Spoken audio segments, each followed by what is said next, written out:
So alongside the OnePlus 5T, you get the dash charge USB-C cable, the power brick, quick start guide, SIM tool, and if you flip that quick start guide, you get a not that great of a case, but it's still cool that they included it. So today I want to break this down into 5 things to know before you potentially go out there and buy a OnePlus 5T. Unless you're a OnePlus 5 owner, then you're probably a little upset. I'm sorry. With that said though, the first thing I want to talk about is pricing. Now there were rumors that the OnePlus 5T could cost upwards of nearly $700. And if that upsets you, take a deep breath, you'll be happy to hear the OnePlus 5T starts out at $499. That'll get you 64 gigs of storage with 6 gigabytes of RAM, or alternatively, you can double your storage and bump that RAM up all the way to 8 gigabytes for $559. Now I've seen the argument that you can pick up an unlocked Galaxy S8 in the $500 range on Amazon, but to clarify, those are refurbished models. The cheapest new Galaxy S8 I've seen is about $630 right now. Regardless though, I will link both of those down below. I'm curious to hear what sounds more enticing, a refurbished Galaxy S8 or OnePlus 5T. Next up is probably the biggest change to the OnePlus 5T, and that is the display. OnePlus has finally joined that 18:9 super tall screen party. So this essentially is a 6-inch display, 2160 by 1080, which may be a turnoff for some of you enthusiasts out there. Again,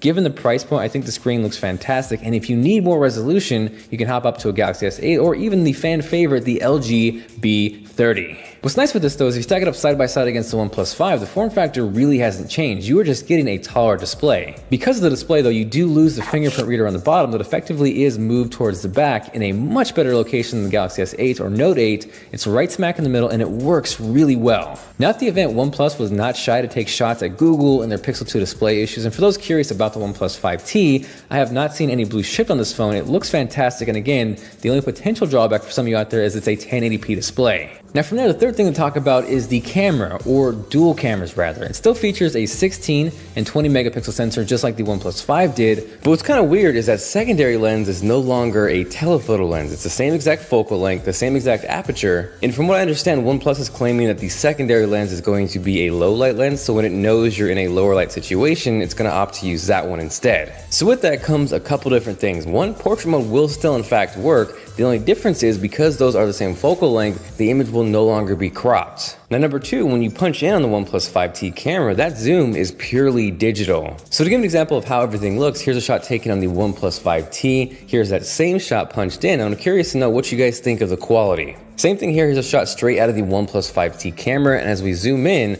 I gotta say, I don't notice too much in terms of a quality loss, but it's still kind of weird to me that they opted for no telephoto lens. Now this here was one of my favorite shots, and a couple notes. 1, this was using that fake digital telephoto zoom in, and 2, this was not using portrait mode, it was just straight out of the camera. Now from there, as far as low light goes, I actually got a pretty amazing test thanks to Mr. Linus Tech Tips, and the event was super dark. So here is an example of the flash on the OnePlus 5T. Looks very nice. From there, brace yourselves. This was straight low light, no flash or anything. You're welcome. From there, here's a quick selfie shot from the OnePlus 5T. Nothing special or magical, but still really solid. I gotta say, overall first impressions with the OnePlus 5T camera are really good. Now from there, the fourth thing to talk about is there is now Face Unlock.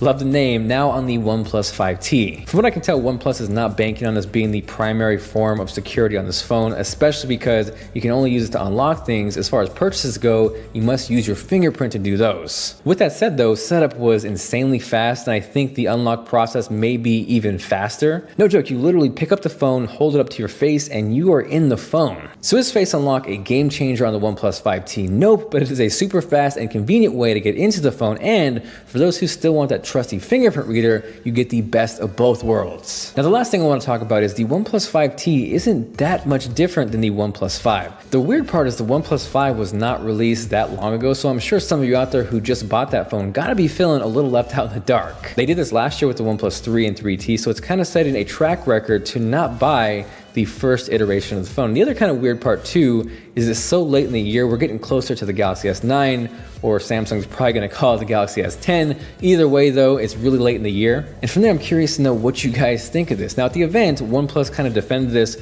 by comparing it to a software update, in the sense that if you had the ability to upgrade hardware, why wait a year? For me, it just kind of feels like this is what the OnePlus 5 should have been. Based off reactions on Twitter or at the event, I think most people would tend to agree. Granted, there are some pretty solid updates to Oxygen Oxygen OS, which is super clean and customizable. One feature in particular that I think is really cool are parallel apps. So for example, maybe you have 2 Twitter accounts, 2 Instagram accounts, 2 Facebook accounts. You can actually have parallel versions of these where you're logged in at the same time and choose which one you want to launch. From there, maybe the OnePlus 5 really didn't do it for you and you held off buying that, and now the OnePlus 5T makes way more sense. Aside from that, hopefully you enjoyed the video. If you did,